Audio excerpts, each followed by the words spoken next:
Selamat pagi pemirsa, hari ini kami akan membahas perjuangan Kesultanan Mataram dalam melawan VOC di Batavia pada tahun 1628. Perlawanan ini dipimpin langsung oleh Sultan Agung. Saat itu, VOC semakin kuat di Batavia dan menguasai perdagangan di Nusantara.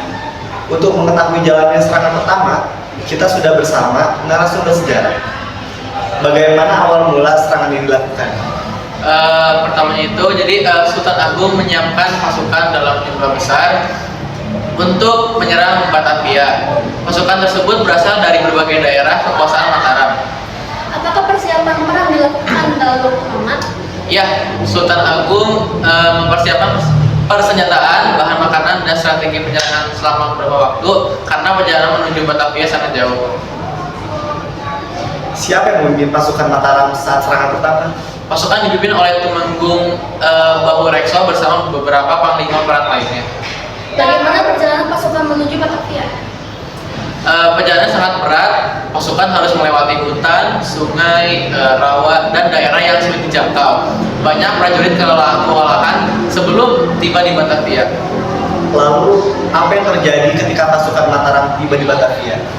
Pasukan Mataram langsung menyerang benteng VOC dan dari beberapa arah mereka berusaha menembus pertahanan Belanda dan menguasai wilayah Batavia. Apakah VOC sudah siap menghadapi serangan tersebut? VOC sudah memiliki benteng yang kuat serta meriam dan senjata api yang lengkap. Benteng mereka sulit ditembus oleh pasukan Mataram.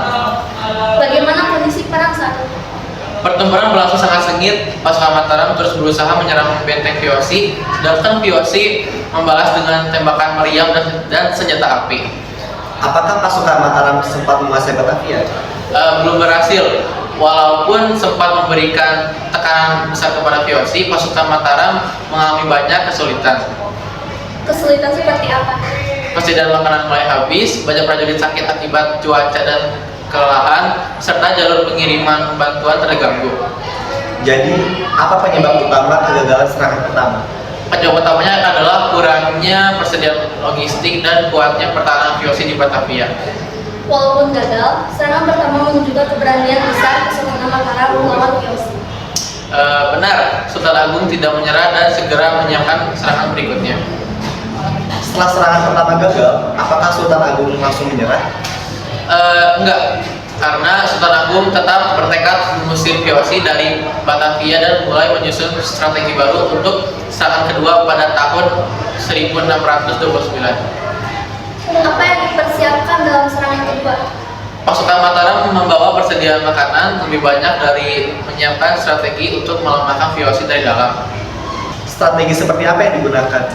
Pasukan Mataram berusaha mengepung Batavia dan menghancurkan persediaan makanan VOC agar Belanda kesulitan bertahan. Apakah strategi tersebut berhasil? Pada awalnya VOC mulai kesulitan mendapatkan bahan makanan, namun VOC tetap mampu mempertahankan benteng mereka. Apa yang dilakukan VOC untuk menghadapi serangan kedua? VOC meningkatkan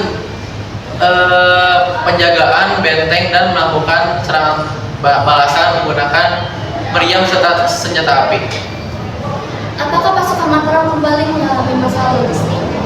Iya, VOC berhasil membakar lumbung makanan milik pasukan Mataram sehingga banyak prajurit kekurangan makanan. Bagaimana kondisi pasukan Mataram setelah itu? Banyak pasukan jatuh sakit dan kelelahan. Akibatnya kekuatan pasukan Mataram semakin melemah. Apakah serangan kedua berhasil mengusir VOC dari Batavia? Tidak, serangan kedua juga mengalami kegagalan karena pertahanan VOC sangat kuat dan persediaan pasukan Mataram kembali habis. Apa dampak akhir dari perlawanan tersebut? VOC tetap berhasil mempertahankan Batavia dan kekuasaannya di Pulau Jawa semakin kuat. Walaupun demikian, perjuangan Sultan Agung tetap dikenal sebagai salah satu perlawanan terbesar terhadap penjajahan Belanda. Benar, semangat perjuangan Sultan Agung menjadi contoh keberanian rakyat Indonesia dalam mempertahankan kedaulatan bangsa. Demikian berita sejarah hari ini mengenai serangan pertama dan serangan kedua Kesultanan Mataram terhadap VOC di Batavia. Sampai jumpa pada berita berikutnya.